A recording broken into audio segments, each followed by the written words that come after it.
Hey, how's it going, everybody? I'm Jake. This is Press to Play Rewind for the world of gaming this week. We've got some fun and some interesting, maybe bad news to talk about this week at the end here, but we're going to start with the fun stuff, but we couldn't do it without our very own Hylian soldier himself. Forrest is back in the house. Forrest, thanks for being here, my friend. Thank you for having me. I'm ready to whip out my sword and shield and bust through this news. I love it. So let's just jump right into it because obviously we've got to jump back into our fun little Hyrule Warriors bubble that we've been able to live in lately. I'm ecstatic about all of it. Okay, so you all know this already, but earlier this week, Nintendo Shadow dropped a brand new trailer for Hyrule Warriors Age of Calamity, showing off more of the story, and we got to see two very surprising new characters in the form of young Robbie and young Purah. Now, young Purah took the world by storm so fast. Like, I saw her artwork and her reveal before I even knew that there was a trailer out there, and I was like, what the hell is this? So what do I think about it? I think she is super cute. I think it's the biggest glow up I've seen in a long time. These two characters look great. And I think she's really cute. I loved the attitude you can get from her. It's a very short little trailer, but you can tell she's got a little bit of sass, a little bit of attitude. I think Robbie looks really cool, like the radical scientist. You know, he looks really awesome.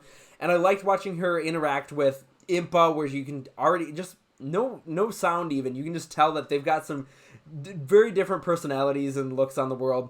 Seeing her interact with Impa I thought was really cool. And, you know, last time for us, we talked about there being one more playable character left for them to announce. We didn't hear that either of these characters, it being Robbie or Purah, were going to be the last playable character.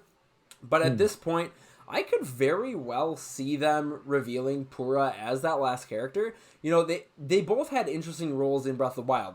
You know, Robbie was that very scientific character. He did all of your ancient gear, so that could potentially be really cool. And Purah was constantly upgrading your Sheikah Slate and stuff. So I think there's some really interesting things that they could do at moveset-wise with these characters. I think their designs are really great. Everybody likes Purah. I think they'd like to see her in action too. I could see it happening. I'm not going to put $100 on it, but I could see it happening. Forrest, you saw this trailer. You saw Purah and Robbie. What do you think about the trailer? What do you think about their designs? And do you think either of them could get that last slot?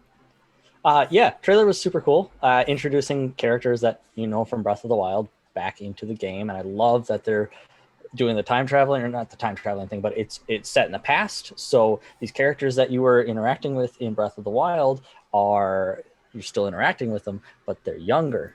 Robbie looks amazing. I love his glasses. Yeah. I think it would be interesting if they had him as the character. A whole slew of different scientific things. It looks like he would be really fun to play if they went that route. Read my notes here. Purah cute AF. Absolutely. The whole, like, just absolute waifu. I see it, and just the eyeshadow and I can go on about this, but the young Sheikah women in this game. it's great. Like, all the Sheikahs are adorable. And then they grow up and they're still just adorable old ladies in a different way. And then we get shorter too. What's up with that? But very short. Anyway, yeah. What if? So you said there's one character. Neither of these are like confirmed as characters. Yeah, I mean, we just saw them in this trailer as a story trailer. I haven't heard anything about it. They're just like, here's this. Speculate. I want to say they are a combo character. That'd be interesting. They work together, you switch between them, or it's kind of like, I don't know, you work together, like they're one unit, but it's two people. I would be cool if they did like a switch out, switch in kind of thing. Like you expel all the energy or the mana of one person and have to swap to another to do different attacks. I think that'd be really cool. Or they could just be story characters. So that's all up to speculation until they give us more news. And, you know, Nintendo, it's going to be like, hey, we got news in 34 seconds. You better turn on YouTube right now. Here's another thing. Oh, man. The first, like, good chunk of the year was so slow from Nintendo. And now it's just like, here's a treat. Like, once a week, they're just dropping these little nuggets all over the place. I like your idea there for us of having it being kind of a combo character. Even just, like, if they were just in mid-attack and kind of swapping in and out doing stuff, combo attacks and stuff, I think that would be really, really interesting.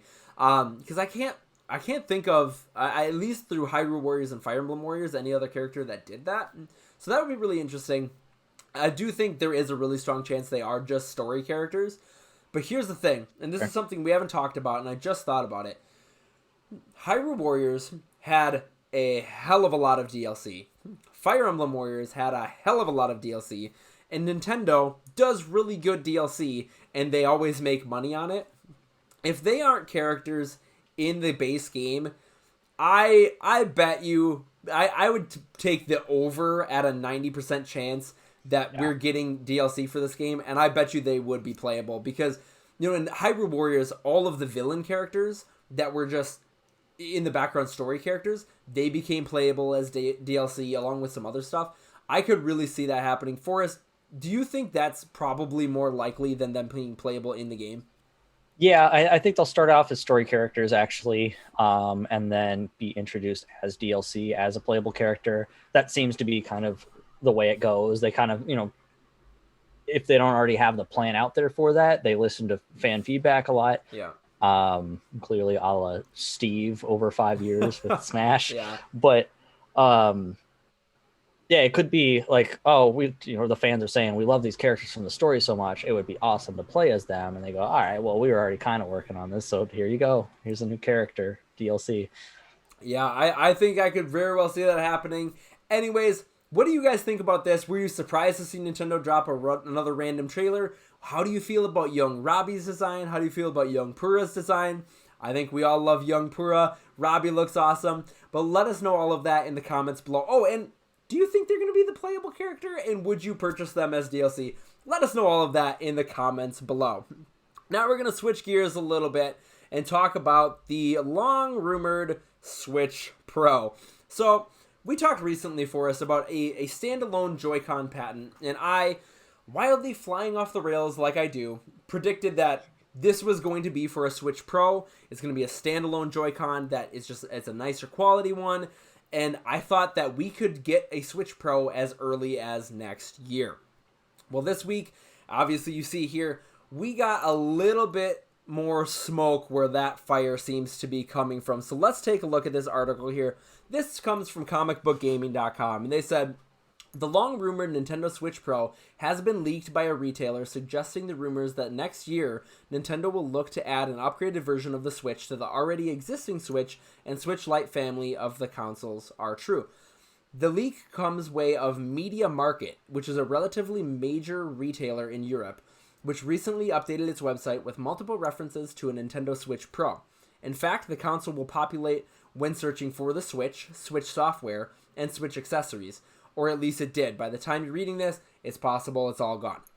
Unfortunately, this is all the retailer leaks. There's no references. There's multiple references to Switch Pro, but there's no details about the console or anything like that. But it does possibly point to these being placeholders based on the rumors of a Switch Pro that have been circulating lately. So, with all of that said, obviously, this could have been a mistake of some kind. We've seen that happen where, they type in something wrong and it goes out and everybody freaks out about it. But we've also seen it happen where they're doing prep work for some kind of announcement that they know about that nobody else is, that they're prepping their website for it and doing things like that. So I could really see it going both ways. But all of the stuff we've been hearing about this for so long. I mean, we've talked about this already. We've been hearing about the Switch Pro for as long as I can remember. And the Switch Lite came out. That was part of the rumor too, so maybe this one is still on its way. The standalone Joy-Cons, a couple weeks after that, we're getting this retailer leak, which is a massive retailer in Europe apparently. Forrest, what's your take on all of this? It sounds like very Nintendo, like, they drop nuggets of information where they want to. Stuff falls through the cracks occasionally.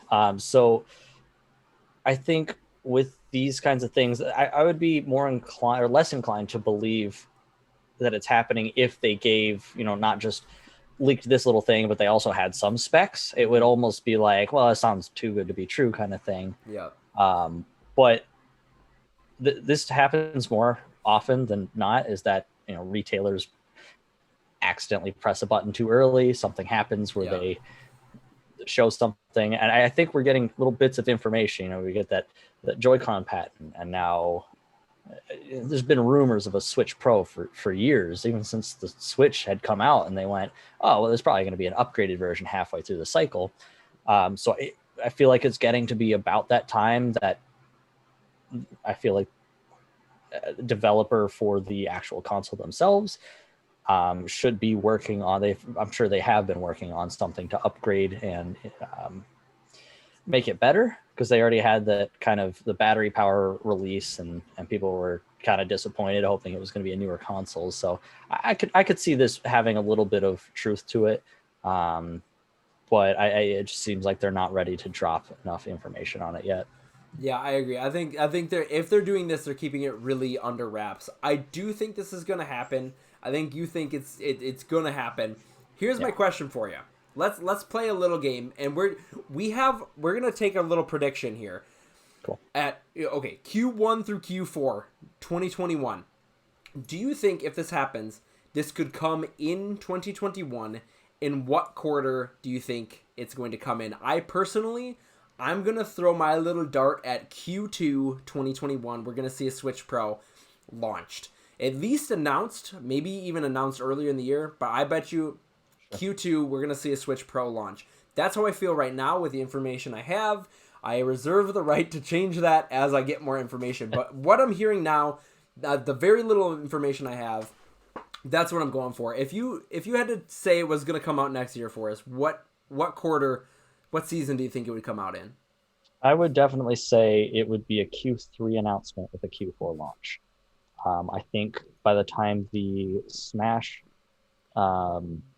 second Fighter Pass thing has come out fully, that they're going to really push for a holiday release to give you both Fighter Passes in a Game of the Year edition kind of thing. Yeah. It would be a perfect holiday thing. And they don't follow the trends of the other, because we've got the PS5 and the Series X. Now I'm doing it too. Everybody is. Coming in a month. We have a month before those come out.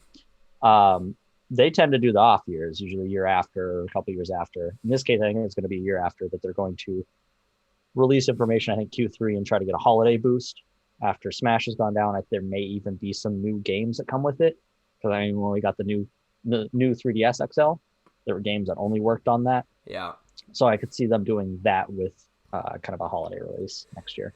Yeah, no, I think you bring up really valid points, and I didn't even think about the Smash thing, but you're right. Like, that would be the perfect combo.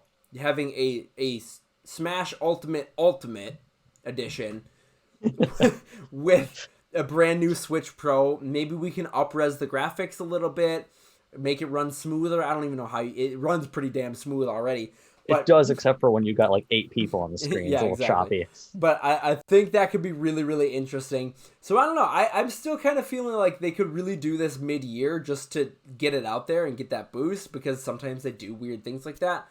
But I think you might be right. The holiday play seems smarter, but I don't know. Hopefully it just comes out next year, and we will have to wait and find out. How about you guys? Are we way overblowing this? Do you think I'm nuts for thinking a Switch Pro is even going to happen? Do you think it's even more nuts for saying it's going to happen Q2? Probably. Let us know what you think about all of this in the comments below. Now, we're going to switch gears to a bit of a bummer note, depending on who you're talking to, especially if you're talking as Square Enix, because we have got to talk about Avengers. And is Avengers dying? Now, we have spent a lot of time on this show talking about this Avengers game, right?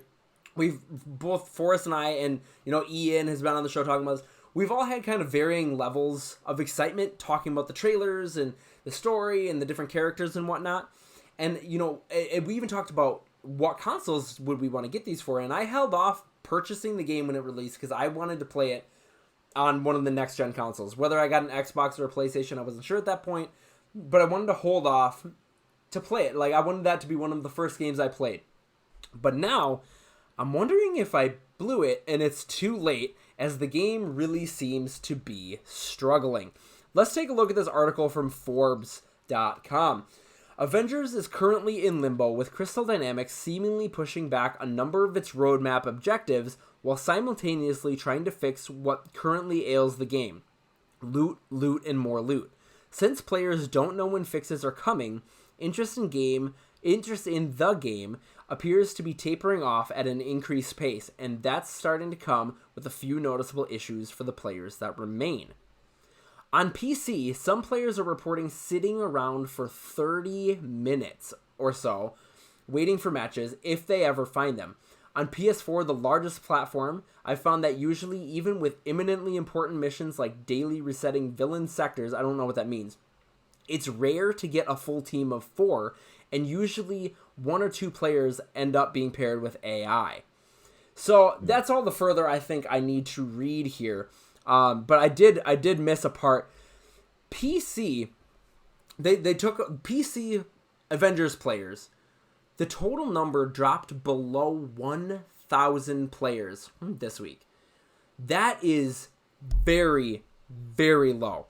I felt a lack of excitement about the game to some extent leading up to it, leading up to the release, but I didn't realize it was this bad. This to me seems devastating. Like, it's not a good look. To dip below 1,000 players like a month after release, that's bad, man. And I mean, it's not just like playing in general. It's all of the community and matchmaking events, and like there's apparently these important missions that you need for players.